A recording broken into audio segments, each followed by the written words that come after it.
Ya, coba ajak Anda untuk melihat kondisi pagi hari ini seperti apa di salah satu lokasi terdampak di wilayah Aceh, tepatnya Pidi Jaya merupakan salah satu daerah yang terparah Ya. dan juga banyak daerah yang masih terisolir di sana.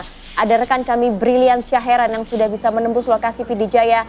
Brilian, apakah masih ada lokasi yang terisolir bahkan belum tersentuh bantuan sedikit pun hingga hari ini? Rati dan juga pemirsa sudah memasuki pekan kedua. Sudah memasuki pekan kedua. Baik Maria Rati dan juga pemirsa sudah memasuki pekan kedua pasca dari bencana banjir dan juga tanah longsor yang melanda sejumlah titik, salah satunya di Provinsi Aceh. BNPB ini mencatat dan juga pemerintah mencatat sebanyak 3.310 gampong atau desa yang terdampak dari sebanyak 229 kecamatan yang ada di 18 kabupaten.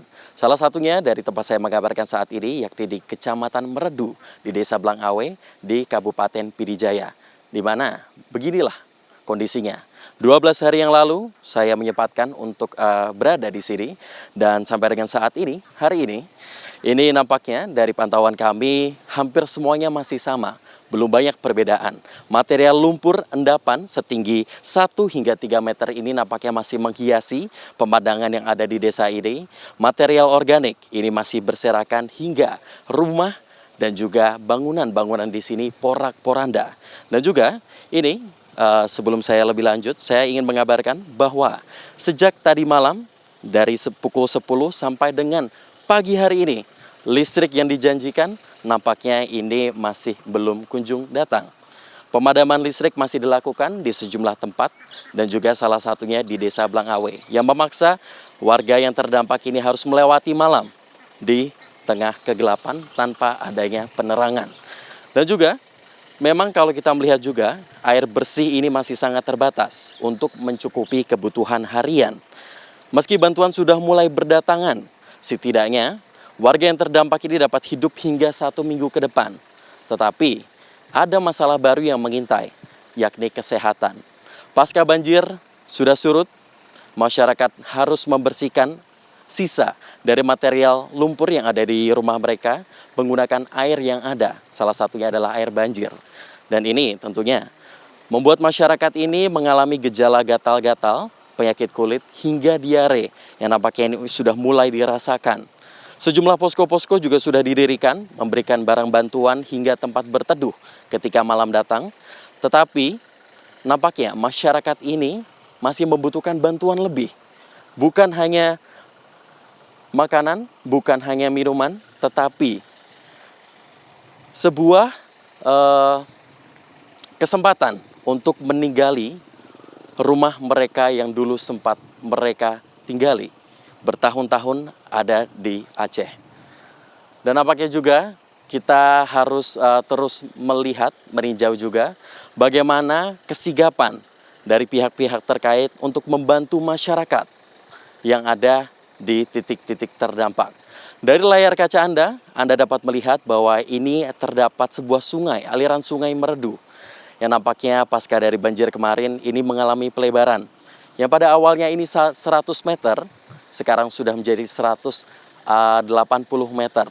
Sejumlah fasilitas umum pun juga rusak, dan ini BNPB mencatat ini sebanyak 149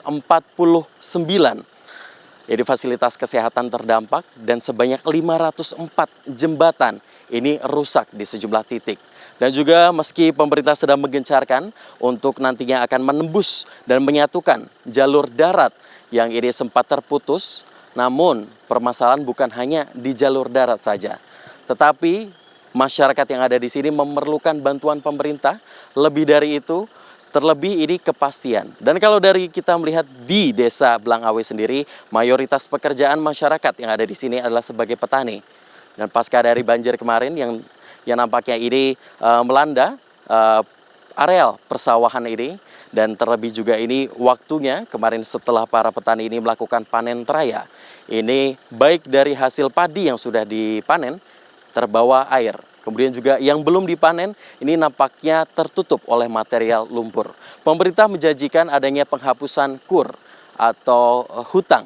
Tetapi nampaknya belum banyak sosialisasi yang didapatkan oleh warga terkait KUR ini.